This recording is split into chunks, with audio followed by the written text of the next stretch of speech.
Good morning and welcome everybody to the last day of Winter League, and today we are going to have a discuss in also an important topic, which is data science and transfers and scouting.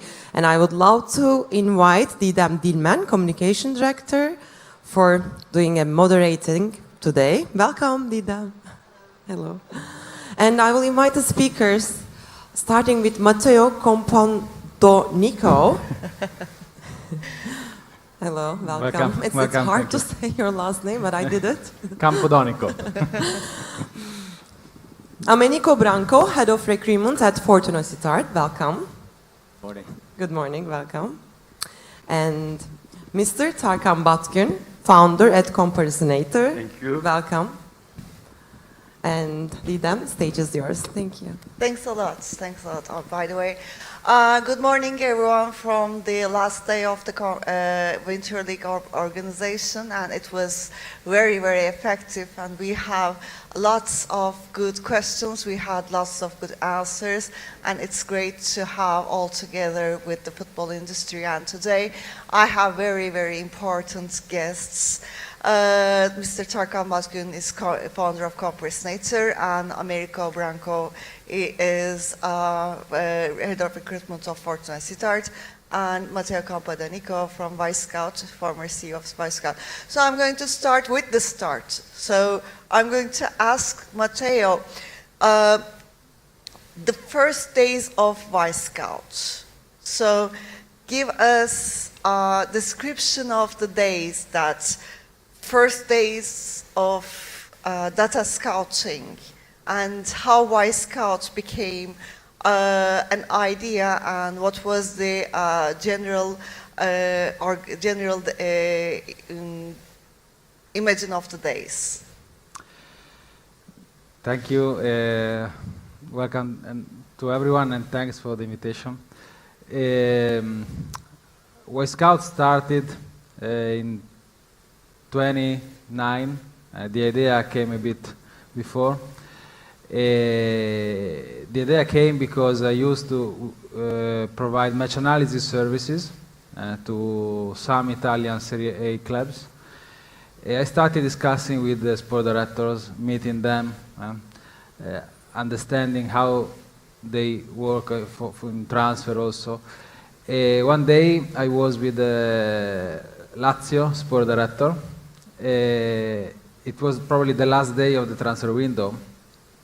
His desk was full of DVDs. 2010, no internet, different world. He received a call from the owner of the club. Do you have to buy this player or not?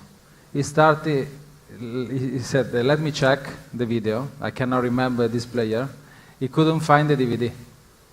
So he couldn't tell nothing to his owner. Of course, he got upset in front of me.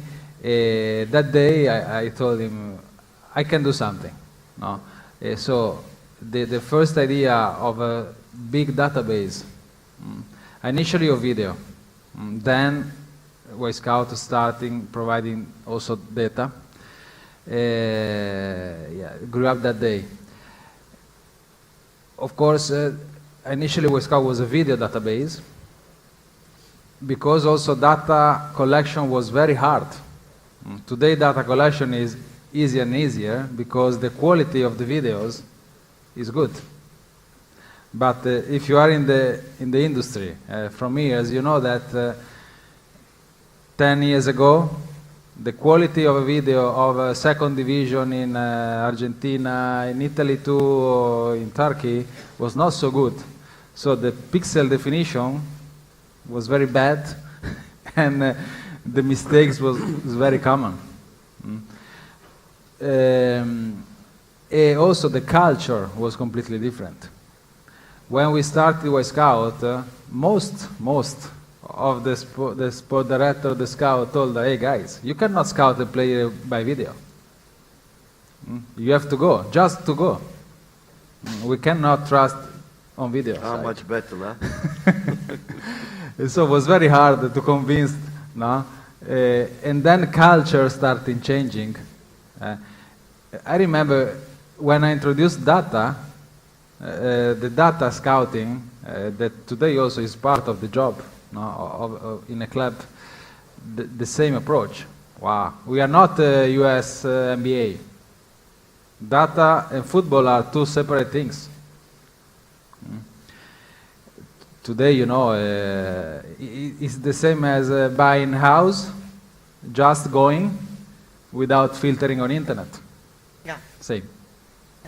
So let's ask today to Tarkan Batkun. So, of course, you are always emphasizing that the pandemic would help the data developments in football. But how is the data scouting is today? How in your point of view? Well, I'll come back to Matteo and I'll tell you what it was in the years of 2010, right? Of course, we, the data collection first, because you need to collect the data, and remember in Bulgaria, the taggers and forming the data. But imagine those days, you were finding really hard to indeed talk to them about the video. You must watch the video of the player. No, we'll be on the field to watch it. Okay? Then that battle went on and on. But after the pandemics, so many things changed because the overall world football industry shrank due to the fact that you know it better anyway. You are the head of recruitment in Fortuna. The stadium revenues disappeared. Sponsors disappeared. And everybody had to rely on the field. And it was extremely hard to watch a match even in a live scenario because there was no fan. There's no noise and people created noises inside the stadiums. But what changed? The money, when the money disappears, okay, then there's no room for mistakes. So what the people start to do, okay, we need to investigate the data of the players and our own teams if you're a sports director. And at the time of the pandemics, we had about 6 customers. Now we have over 100 customers. Why? Because agencies, teams, they really need to detect the players like a microscope operation. They really need to understand the player, compare the player, same player to same player to other players. And one of our really proud features is a virtual transfer and the formation of artificial intelligence. Because when I was a director in Bursaspor, I used to receive 50 offers a day from agencies, plus minimum 10 offers from my own scouting team for me to make a selection to go through it with the coaches and the sports director of my own at that point. So what happened was, it was a very, very lengthy process because we used to watch, if you want to know about the player, you need to spend minimum 5-6 hours, whereas the artificial intelligence leveling now gives you that component of should I spend time in this player or not in almost 5 seconds. Because the new word inside football industry is called data benchmark. Each sports director, head of recruiter, scout, or even an agent needs to know the power of their player because that power gives you an idea whether this player is suitable for a particular team, not everyone, because everybody has a different power. In Italy, in Turkey, in Germany, top level team, middle level team, relegation battler. So which one are you? Because each of them has a different center forward benchmark, different right back benchmark. So who is it that you're looking for a player? That has actually been defined. I believe that gave a lot of power for comparison users and the insertion of the AI mechanism. So imagine from 2010 to 2023 how fast everything is developing. But the decision-making process now starts first with data, then the video. If there is a time, they go watch the player live. I mean, data, you cannot make a decision right away with data. So you really, I'm an old-fashioned guy myself, that I would like to actually see the player on the field, but which one?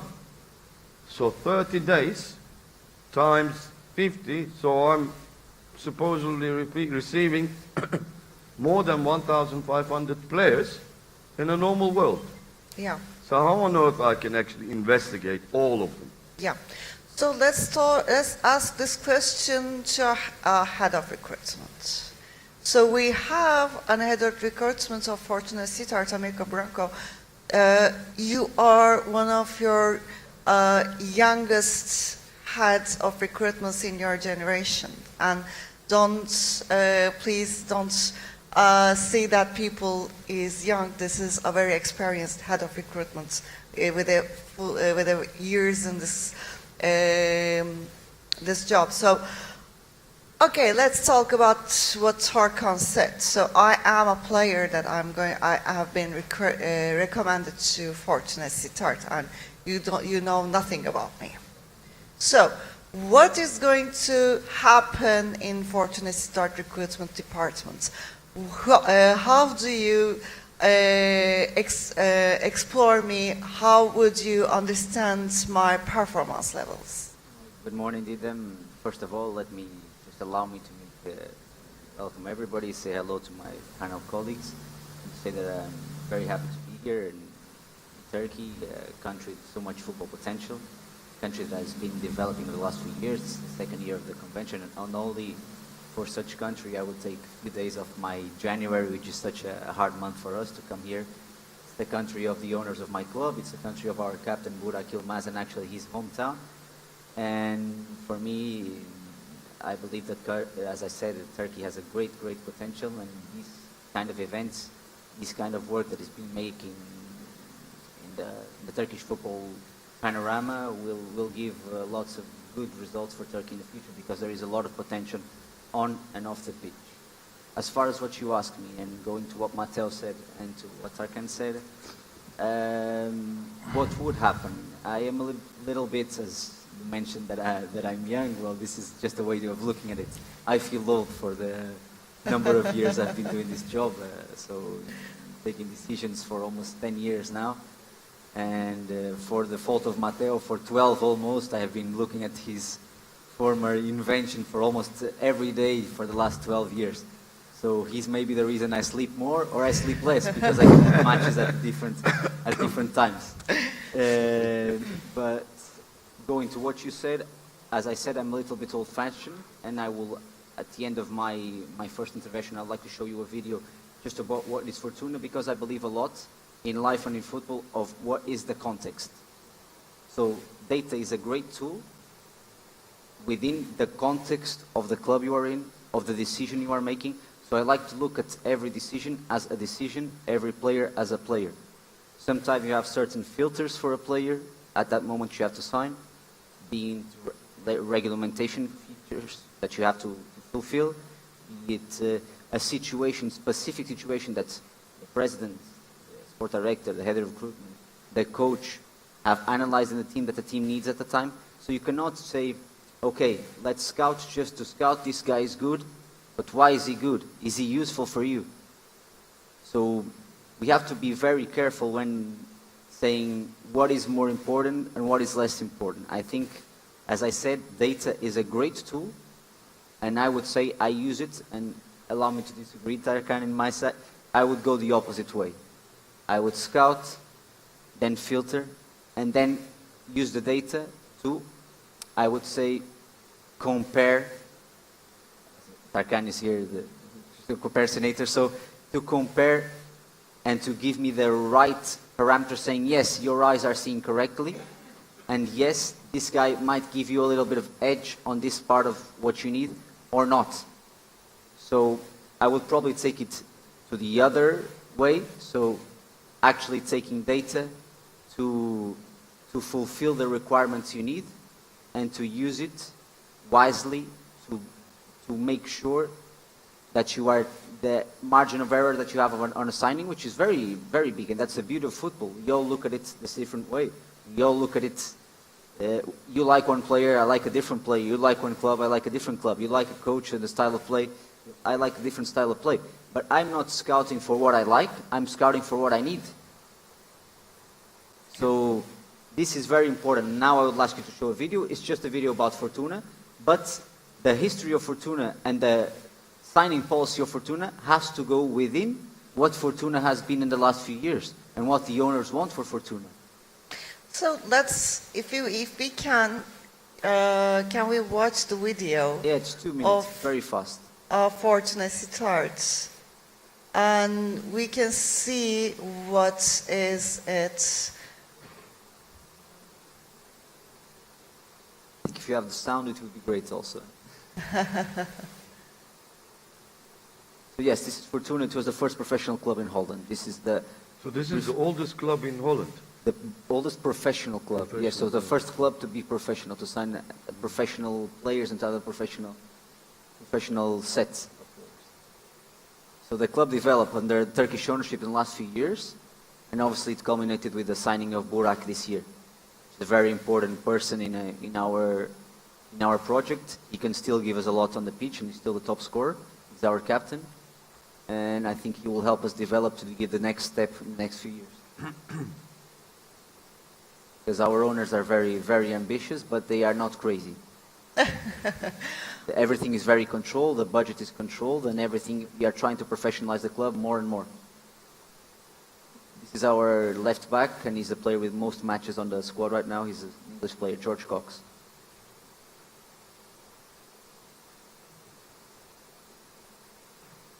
So yes, for what is it saying is that Fortuna had financial problems the last 6-7 years, and they always saved in the last minute, and they got promoted to the first league, Eredivisie, in 2018. So Fortuna is a survival club. It's a club that has always struggled in the last few years, but always managed to come out on top. So this is also a characteristic that maybe data cannot measure, but somehow you have to look. For example, one of our owners, and he helps me a lot in our, he's a very, very experienced person in football. He likes to watch matches, so live scouting. About 1 hour and a half before the match, he's at the stadium. He likes to watch warm-ups.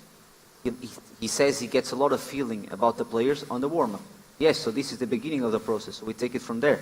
We sign the player, we see it again, and we go again. And to get to a point where, exactly, yes, we compare his data numbers, and are our eyes telling us the truth? Is it what we need?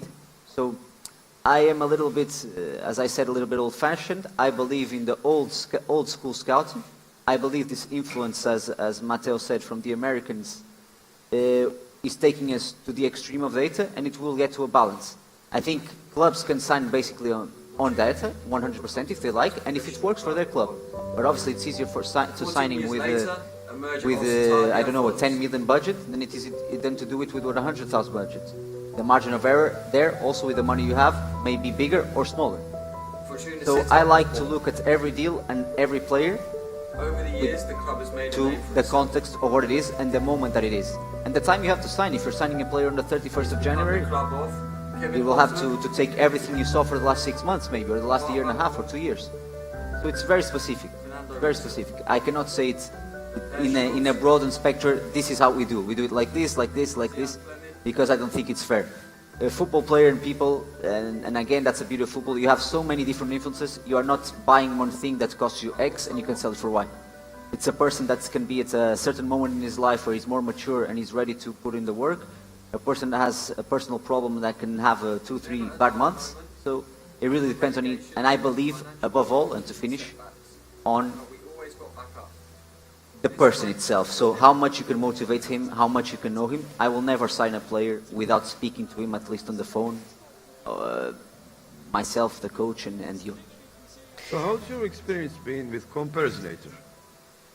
Well, with Comparsonator, The way you use as it I said, for me. I use it as probably one of the last filters. So let's say we have a short list of 10 players, of which normally I would say 30% are possible, so 3. And in my head, in the coach's head, in our scout's head, and in our owner's head, maybe this one gives us that, the other one gives a little bit more of that. What do we need exactly? And with Comparsonator, we just try and, with the indexes, with the data we have, say, yes, okay, we know this one gives us this more. Maybe this one we were wrong. We think that he was not as determinant in the last third, but he is more determined than this one. So let's look at him again. Let's actually go for this one. So I use it as probably the key filter in the last moment. But as I said, and repeating not because not Matteo is here for the last 12, 10 years. Because of him, you sleep less. I don't know if I sleep more or sleep less. I told him this yesterday because maybe I sleep more because I can watch matches at a different time, or I sleep less because I'm watching matches until very late and it keeps me hooked on my job. So, Matteo, we know that every technology is coming from a need, but when you start something, you're giving people a need that they don't know that they need that, as we are doing right now as again. So, yes, I'm just trying to tell this again and again. Technology is not a solution. Technology is a need in football. And the first days today, the problem is the same. How would clubs understand their needs with the solutions of technology? So, for example, Juventus needs is different, or Lecce's needs are different, and we are giving them the same technology, and we are trying to train them to have to use this. So how is this differences developing the technology? Of course, in last 10 years probably, there was a boom of sports tech companies. Personally, I founded also a sports tech incubator.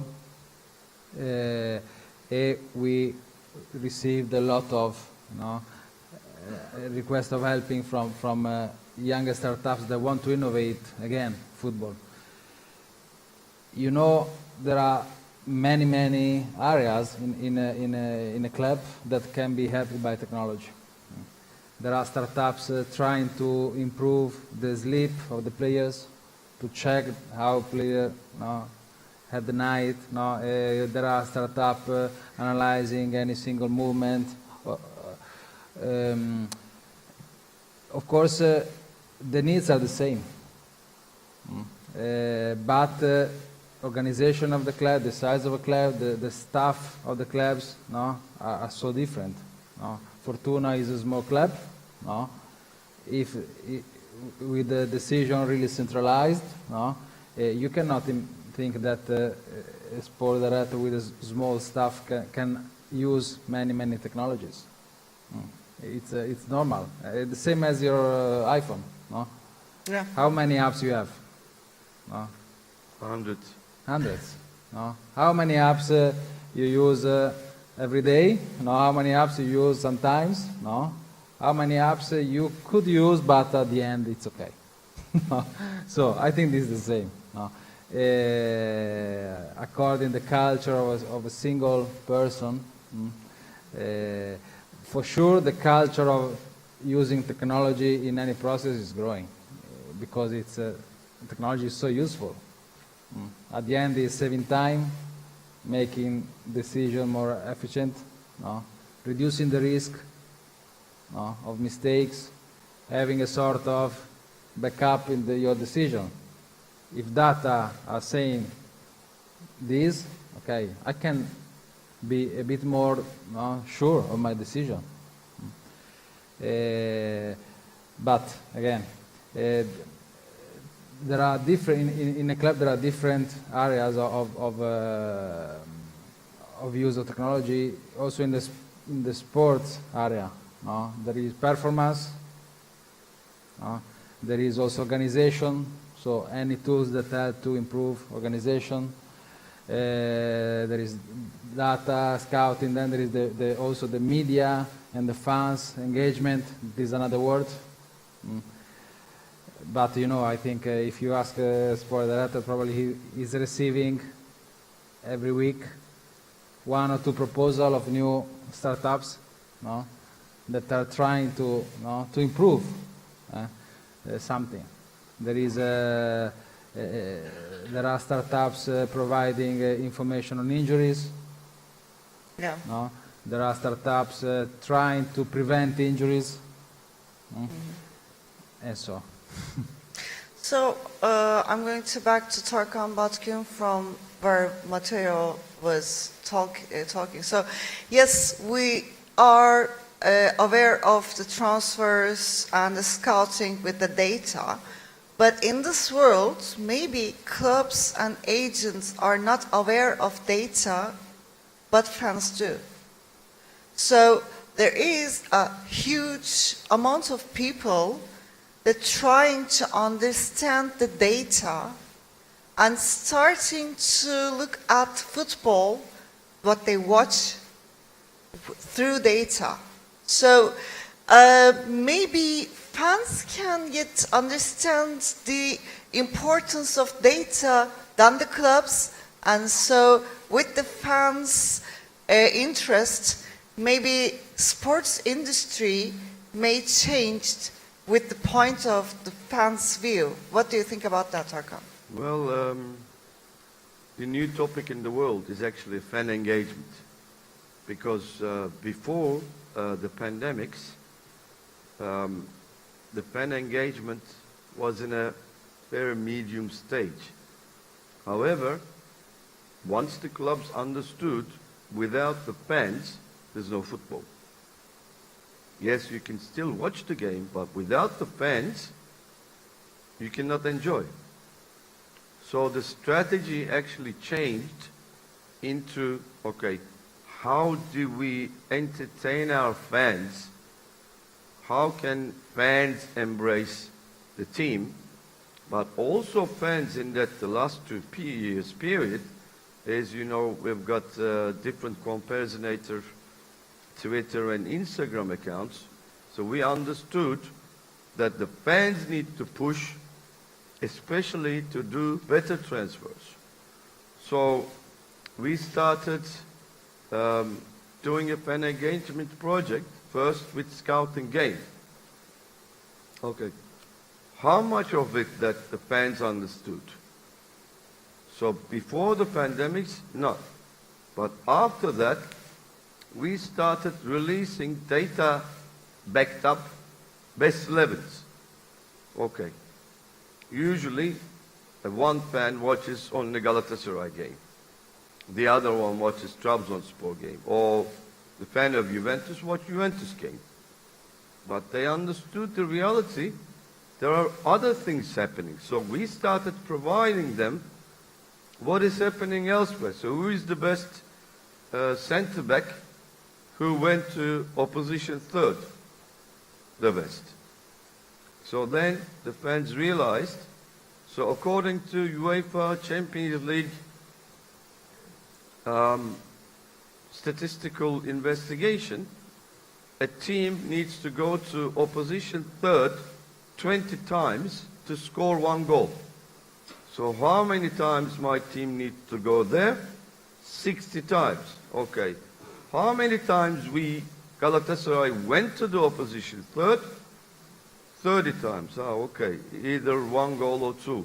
So then they started actually picking this information for betting, for other fan games, such as Premier League game or all sorts of other fantasy games.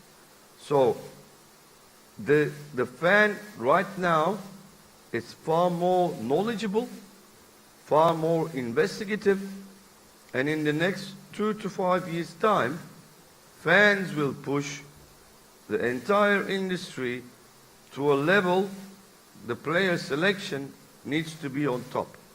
So therefore, the data and the comparisonators plan is to also engage fans across the board. Especially, as you know, the women football is also rapidly extending, and now we are checking all the data of ourselves, the ones that we collect, women's engagement in football data. Because I have such respect to women, because they've got more attention to detail compared to men. So in Comparisinator, we compared men and women. So I'm going to tell you a story, a real story. Because we always battle between me and Didem. Didem always has a different opinion than I, and we always fight. Oh, this is that. No, they will score and they will lose, and we will win.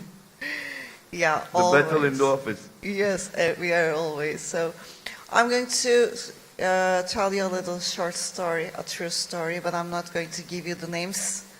A scout finds a player in Poland, a very good striker, and says that, yeah, wow, he is very good. So he's very good at the head, he's very good at the feet, and he's unstoppable in the box. So he says to his coach, the team coach, take a plane ticket and come to Poland right now. So these two goes, the head coach and the scout, goes to another game in Poland to see the striker. And head coach watches the match for 5 minutes, and then he says to his scout that if I wanted a tree, I would go to a forest. That tree was Lewandowski. And this is a real story. The scout told me about that. So every time when a player appears, that would be the chance of the new Messi, new Lewandowski, new Benzema, but even a garbage. You cannot understand, but you can easily make the mistakes lower and trying to find the best. But how? This, I think the art of head of recruitment is this: finding the potential and not mistaking. Yeah?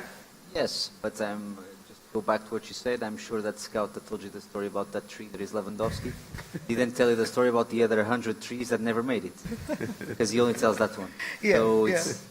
it's very easy that when success happens in football, everybody's behind it, and when things don't go that way, no one takes the responsibility. So I take that with a pinch of salt. I think I will probably say a random number, but if you sign, I would say successfully, and obviously, as Tarkan said, it's very important in the future to try to reduce the margin error, but successfully for the pitch, because that's what fans see. They see the pitch. They don't know the work that it's put in. They don't know the strategies that are trained by the coach on the week. And all this is, yes, it has data involved, but it's very also subjective. But let's say that 30%, 40% you have success in signings, they can make a very, very big difference in the team. They can add you a very, very, very important thing. So I would say, again, it is very important to take the data and not only use the parameters that are important for you, but use it in the moment, as Matteo said, that is important for you. Because obviously, and again back to Tarkan in his first intervention, we don't have time for everything, But we aim, obviously, and this is the good thing about ownership in football, to become more professional and to be able to explain better to our owners why we want player X or player Y. Because this is really the most important thing, with all the respect for the fans, because in the end, if you ask 9 out of 10 fans, will they touch the ball 2 times and win, or touch the ball 200 times and lose, they will take the first option, and not only the Italians, because football has changed. So the question is how to use it and choose it wisely. Because if we go to just raw data and we say, okay, and I'm going to give a very broad example, this player wins every defensive duel. Okay, but he doesn't win offensive duels, but he's a striker. Oh, let's put him a center back. Will it work? Yes, in baseball it did work because they do repetition of the same movement. In basketball it might work because they do repetition of the same movement. In football, what does the center back do? Just the same thing? He just headers the ball? No. It depends on him. It depends if you play with 3 defenders. It depends if you play with 5. It depends if you play with 4. It depends who the right back is, if he plays right back or right center back. And it depends the midfielder in front of him. It depends on what the coach wants for him to do. Okay, so these things, we can put it in data, yes. But what about if we need just someone that theoretically he will bring a great addition and he will not spoil the group? Let's say this guy has great stats, but I made a call, I spoke to former colleagues, and he doesn't have the work ethic for your group. And the other guy is maybe not as good in stats, but everybody says, no, he's a hard worker. From my experience, as I said, almost 10 years now, a good group of workers and with a good mentality and good environment between them will always beat a very good group of players. Okay, so let's ask to the audience if they have questions. Yeah, please.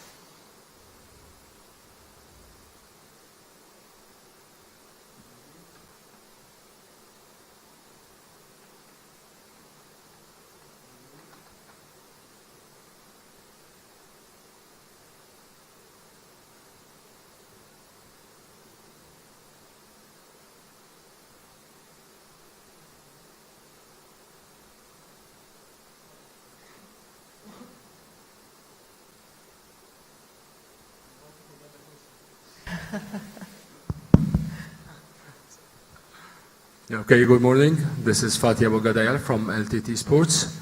My question here is regarding, since you all guys are very aware of data, and we have here one of the primary companies at Data, Hawaii Scout.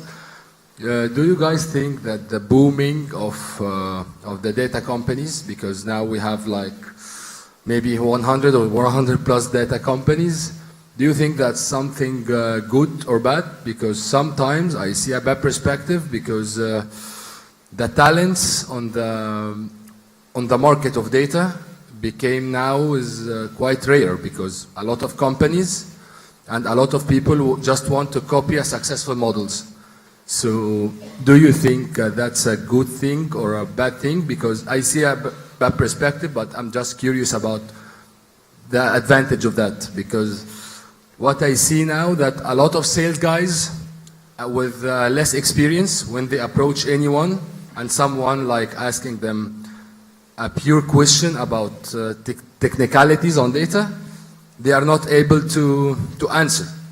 So that sometimes give a bad perspective about the company itself. Maybe the company have a good product, but they don't have time to teach their employees on that. So I just curious about the good thing of this perspective, that having many data companies. Thank you. Please, Matteo.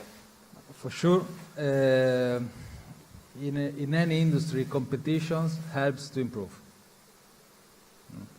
When Y Scout started, we were alone. For 2-3 years, we just thought about selling. Then some competitors start coming. We changed immediately how we can improve. The same as in data industry. Many companies means more solutions, more ideas. Of course, things you are mentioning is about organization inside any company. No? Having the right people to to tell about the product, to sell the product, to explain the product. For sure, today is simpler than in the past, no? Because also technology in API, you know, how data can be managed from just a technical point of view is easier and easier. So for that, many companies are growing up. As I told before, there are many aspects in football, so there are companies that can today focus single points. There are companies that give you just an overview and so on. Any questions? Please.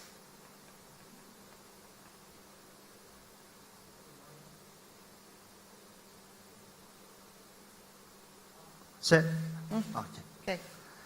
Okay, I would like to ask a question to Americo, and thank you so much for sharing the history of the club Fortuna, and it was really nice to learn that the club burned from ashes many times, and it seems to me logical when you said the owners are Turkish, because we have that spirit historically.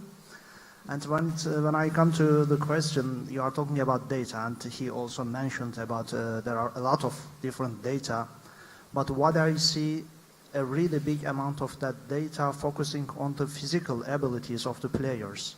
But there is another invisible part of the iceberg, and this data is not focusing too much on the cognitive abilities of the players. And yes, physical abilities are easy to train and develop, but cognitive abilities of the players are a little bit difficult to train on the field, and there are some other products for that. And I want to ask that, what is your approach that cognitive skills of the players are you using as a criteria for scouting? Thank you. Okay, I think I understood the question correctly, and thank you for the words about Fortuna. Yes, it is very hard to assess the competitive nature of a player, and also because this competitive nature can change at certain moments in his career. Despite there are players that are mature at the age of 18, there are players that don't reach tactical and competitive maturity by the time they are 27, 28. So, as I said, I try not to sign, or we try not to sign, without speaking to the player, without knowing what moment he is in his career. Why did he work in a certain context and he didn't work in another? Why did he work with a certain coach and a certain formation and he didn't work in another? So this is, yes, as you said, there is an obsession, of course, with physical data, but the mental situation is something that you probably can never put into data. But for example, let's try and use data in this situation. You can maybe take a player that plays, I will go again for a defender, so a right or a left back, that some coaches like, that he's above 185. Let's say he doesn't have 175. He's not very strong physically, but you can go through data and check that he wins 80% of his duels. So maybe from this data, you can say that he has competitive mentality. Because if he wins duels, it means he is strong in his competitive nature. So yes, as you said, and it's a very, very good question. It's a question that will never have, let's say, a black and white answer. It can only be gray. From my opinion, I try to, with all the information I have, and again, by speaking to the player, by explaining very clearly what is the club, what is the aim for this signing, and usually from my experience, players don't like it when you try to tell them a story. Players, coaches, you say, yes, you will come, you will play. Players like it in every moment, despite being players that have reached the top level, or players that are still on the way to do it. If you tell them the truth, your role will be this at the club, at this moment. And then it will be up to you, it will be up to the coach's decision. But it is important to also have this, from my experience, honesty to the players. Brutal honesty sometimes is the best. You just tell them you played badly, or this will be your role. And so, coming back to what you said, it is very important to try and balance things out. And as I said, I gave you two perspectives. One, purely a scouting perspective. You can watch him in a match, maybe the way he warms up, maybe the way he comes to the bench and wants to come in and to show he shows that he's competitive, he wants to win, his team is losing, he's like trying to motivate his companions. These are small things that only the eye can see, but maybe I gave you a physical player or profile that in theory will not win duels and will not be competitive, but maybe the data can prove me wrong and say yes, he can win all the duels because in every part of the pitch he's winning his duel despite being physically weaker.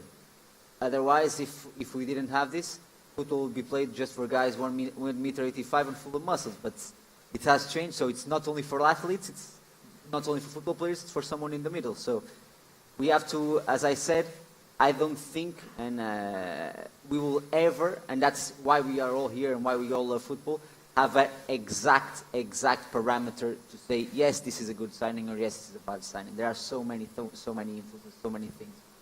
There, you probably could tell each one of you 10, 15 stories of the club you support that you said, I signed this player was really bad, he never scored a goal, and then he went to your club and he was a historic player. So I hope that was clear. If you want to, about my view, but if you want to ask me, but I think behind what you asked, I went to the points that I can focus.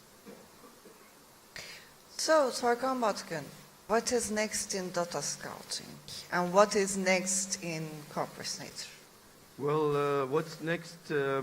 What we notice, the management of other scouts, which we tried in Y Scout, remember scouting room, and but at that point of time, the importance of data or importance of management wasn't so high. But this time, sports directors, chief scouts want to have the maximum ability from their co-workers, investigating their reports and understanding their scouts also, because being on the field and making a report is one thing, but making a certainly understandable, less subjective report is something that we are trying to evolve.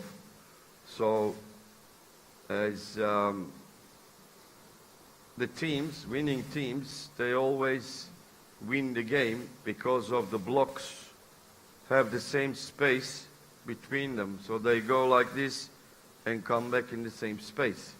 So that's what Compensator is going to try to do, is to move the space between the workers, the coach, the assistant manager, head of recruitment, scout, chief scout, owners are all in the same space and speaking one data language. Well, that's what Compensator is going to try to do. Is a more of a CRM style, but the most important thing is simplicity, simple information. Deep, yes, of course you have some clubs have data science departments and they make all sorts of reports, which I support them, but I am in the simple side of it. Simple report, simple match report, simple data report, but for me to be able to understand and respect the scout and respect the chief scout, respect the head of recruiter as a president or a sports director. So this is the space. If this moving as small spaces but at the same time, advancing at the same time, is the key for success, just like on the field.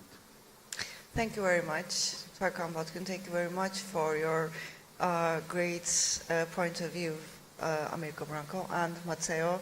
It's a pleasure, by the way. It's a pleasure to meet with the man who changed the world. And thank you very much for you.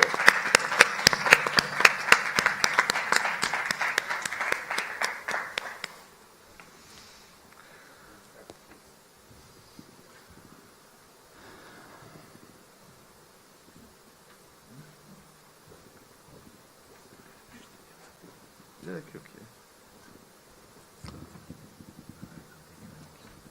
Thank you very much. Resim çekiyor. Much for all the speakers. Please here. And yeah, this is a photo section.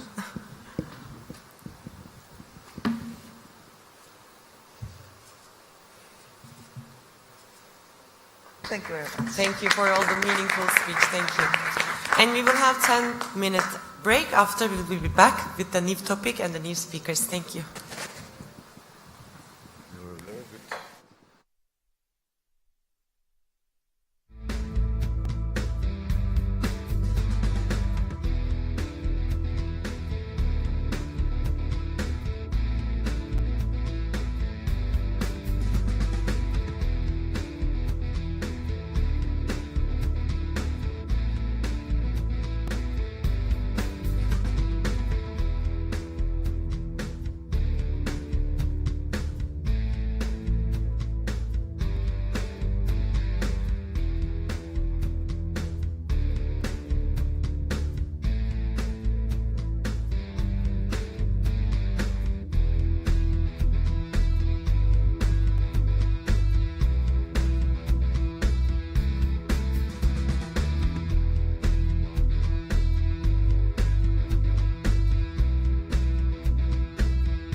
Seslenen sadece. Bir iki, bir iki, bir iki, bir iki. Say hey, hey, hey, hey.